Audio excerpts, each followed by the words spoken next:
Okay folks, just a quick one today. This is going to be a comparison to show the differences between the OTOFIX D1 Lite and the OTOFIX D1 Pro.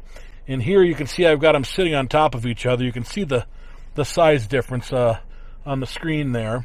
I'm going to show you a few differences in the software, like the speed of the AutoScan feature, and also I'm going to show you some differences in live graphing.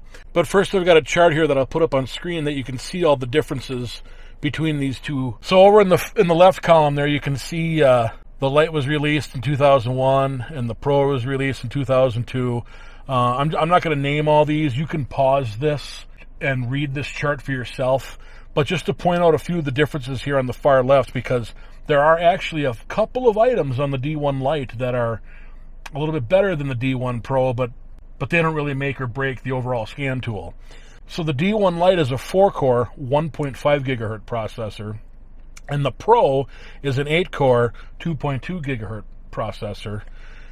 You can see the 2 gigs of RAM versus 4 gig, 64 of storage versus 128 gigabyte storage, 5800 milliamp hour battery to 15,000, Android 9 to Android 10, 7-inch to 10.1-inch screen. You see the resolution difference. And here's where I want to point out a few things. Both of them have 2.4 and 5.0 gigahertz dual band Wi-Fi, but the D1 Pro goes all the way up to wireless AC, whereas the D1 Lite only goes to wireless N. Not that is going to make any much of a difference for the scan tool, but that is a difference. Also, the Bluetooth version, the D1 Lite has version 4.2, where the D1 Pro only has version 2.1. And then, of course, the D1 Lite uses USB-C ports, and one of them is an on-the-go port. But then, on the other hand, the D1 Pro has HDMI 2.0, and it also has GPS. And of course you got an 8 megapixel camera versus a 16 megapixel camera. And then over on the other columns there's some differences in the software as far as like online coding and some guided functions and stuff. But if you'll notice, quite a bit of that is on vehicles, not all of them, but quite a few of the vehicles that aren't sold in the United States. So depending what you work on, unless you're an Audi VW guy, for the most part, that doesn't mean a whole lot.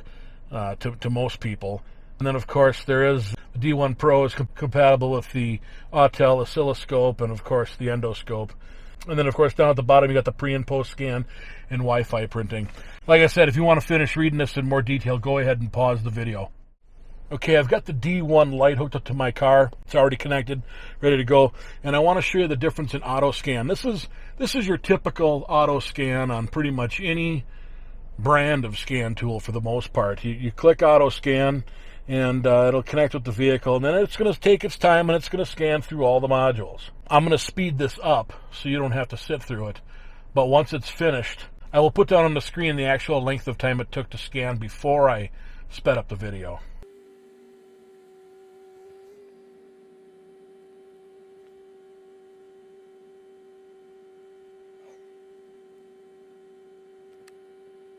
Okay, we're at 100%.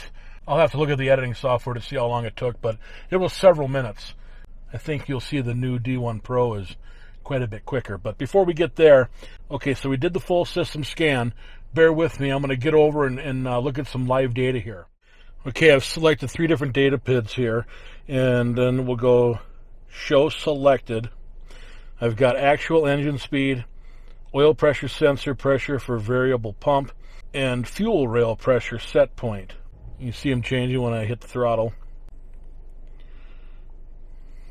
Put that on a graph. Put this on a graph. And we'll put this on a graph.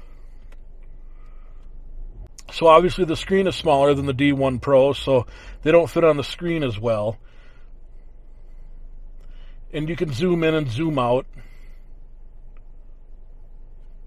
with these buttons here.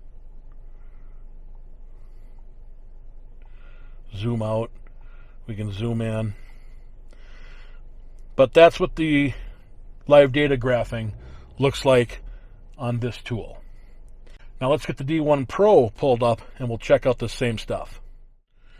Okay, I've got those three pulled up on the D1 Pro here. We'll click on Show Selected. There's those three. I'm pretty sure they're the same as I had before. And then we will select a graph.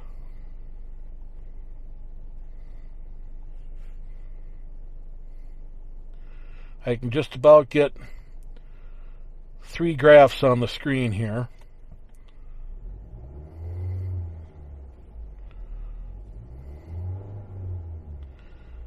And I can go full screen on any one of them.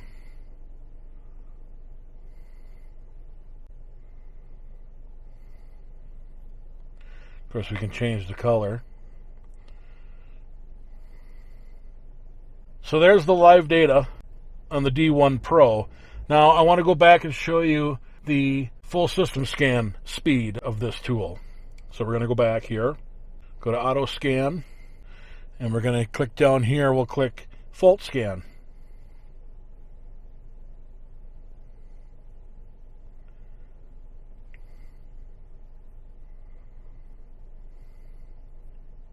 It's done. So the scan speed on this thing is incredible. And honestly, when you're flipping around from menu to menu, or scrolling through, or waiting for it to connect to the vehicle, or gather data, or reading this, or doing that, this thing does feel much zippier. Don't get me wrong, both tools for the most part have about the same capability. This one seems to do it much quicker, with ease. And when you're buying this tool, you're buying a bigger screen, more processing power, more computing power, a bigger battery. It's just a better all user experience with this than this. But don't get me wrong, this one, just a few years ago, to get the capability of this scan tool, you would have had to have bought in something like this or even more money. They're both excellent tools. It all depends on your personal preference, which one you would like the best. They're both very capable, and they're both very well made. They both have the Autel software, which has long been proven. Personal preference. But those are the differences. And like I said, you can go back and look at that chart that I'd put up earlier to see all the specific differences for yourself. But other than that, guys, that's all I wanted to do, was make a quick comparison between these two scan tools. That's all I've got for now. Please be sure to like, share, and subscribe for more. Thanks for watching.